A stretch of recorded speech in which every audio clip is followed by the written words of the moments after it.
You can hear it now, can't you? You can hear the high chipmunk noises. You can hear the man speaking the countdown.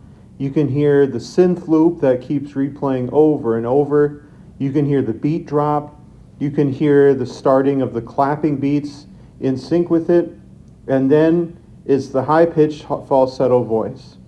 If you were anywhere in the late 2000s, right at the beginning of the 2010s, this song was pretty much inescapable for you indie listeners. And you already know, probably based off of the thumbnail and the title of this video, you know the song, you know the band. Probably one of the biggest indie songs of that era, Sleepyhead. It was really just a relic of its time. You knew that this sound just permeated the indie scene, kind of coming out from the garage band era. Music in general was starting to enter into a new phase where people were going to start shifting their attention from the normal four-man band of a guitar into the synth-heavy and electronic-heavy era of the 2010s. And Passion Pit Sleepyhead is perfectly, it just fits that description to a T. However, this week's episode, we are not talking about Sleepyhead. In fact, we already have on this channel. We dedicated an entire video to just the song Sleepyhead in itself. Now, I must warn you, this was early in my days of making videos, but I love it.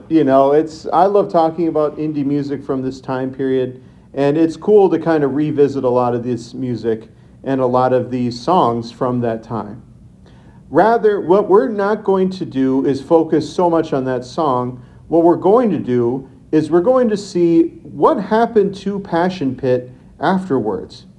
Because it's really interesting. It's especially after their next album, Gossamer, you really didn't hear from them after that, and there's a reason for it. I've also done a lot of research into Passion Pit and found out they are still very heavily touring.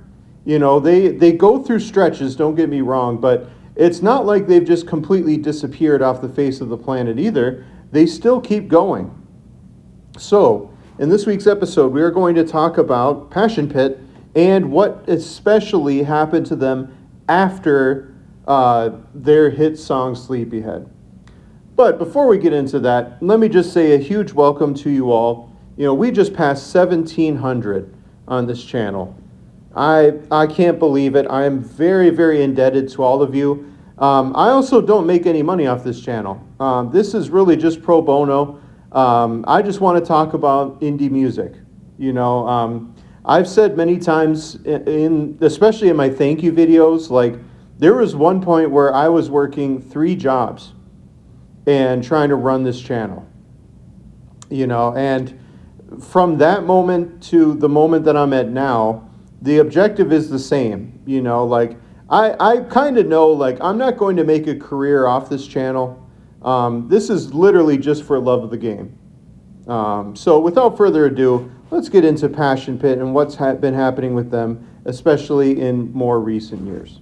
To set the stage for the future, we actually do need to dive just a little bit into the past of Passion Pit. Because Passion Pit is really the musical child of Michael Angelikos, or we're just going to call him Michael from here on out. But Chunk of Change, which is the name of their EP, was really just a set list of music that Michael had actually created for his girlfriend in college.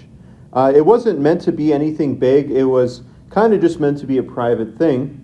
But when friends started to hear his music, it sounded different. Again, you have to remember, this is the late 2000s. We're right on the cusp of electronic music. Even in the indie sphere, you had bands like the Postal Service, Owl City, and so forth, starting to kind of venture into new territory, but it was still relatively unchecked.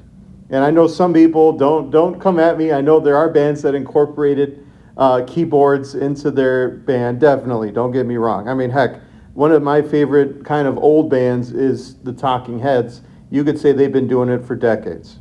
But I digress. The music of Passion Pit, like I mentioned, was not supposed to come out and become big, but with the urging of his friends and fans that were starting to come to little small shows, Passion Pit was formed. Their first album, Manners, was absolutely massive in the indie scene. Songs like The Reeling, Moth Swings, Little Secrets, but just really spearheaded by Sleepyhead, just really catapulted Passion Pit into the big bands of that time frame. Especially with Passion Pit becoming really incorporated with Little Big Planet 2, it really started to go everywhere. And that led to their second album, Gossamer. However, this is the key part of what's happened with Passion Pit now. Michael was really struggling with his mental health. Bipolar disorder and depression had really kind of set him back, well, especially just in his private life, and in so doing, it was affecting his songwriting process. A lot of fans of Passion Pit noticed that a lot of the songs sound joyous, maybe with a happy melody, but the lyrics behind the songs are extremely depressing. And it fits the bill, doesn't it? You know, on face value, Michael maybe seems happy, but deep down, he is struggling with mental health. However, that leads to Passion Pit's last chapter. Michael was sick of the way the industry was treating music artists, constantly putting them on tour, constantly pushing them for the next best thing, and he wanted to do something about it. In the meantime, Passion Pit still, like I mentioned before in the intro, was still a band. In 2015, they released Kindred, and in 2017, they released, I believe it's called the Tremendous Sea of Love album, I believe. Now, granted, that was the last album that Passion Pit has released. So we're talking about 9 years ago was the last time Passion Pit came out with new music. But let me kind of go back a little bit. Like I mentioned, Michael was starting to become more outspoken and a bigger advocate for musicians' mental health. In fact, I believe personally, this is why Passion Pit pretty much stopped their rhythm, because it was exactly the thing that he was advocating against. He was tired of the release album, write new music, tour, release new album, write music, tour, over and over and over again. He was done with it. He wanted to do things off of his own schedule. And what's interesting is in 2026 of this year, he announced that they were doing a 20-year reunion tour of the Chunk of Change debut album. Really cool, especially for longtime fans of Passion Pit. It's really cool to see that. Michael seems to be in a better place. Like I said, it's not like they really stopped touring. They might go through streaks and periods where they just didn't want to tour anymore, but they keep going.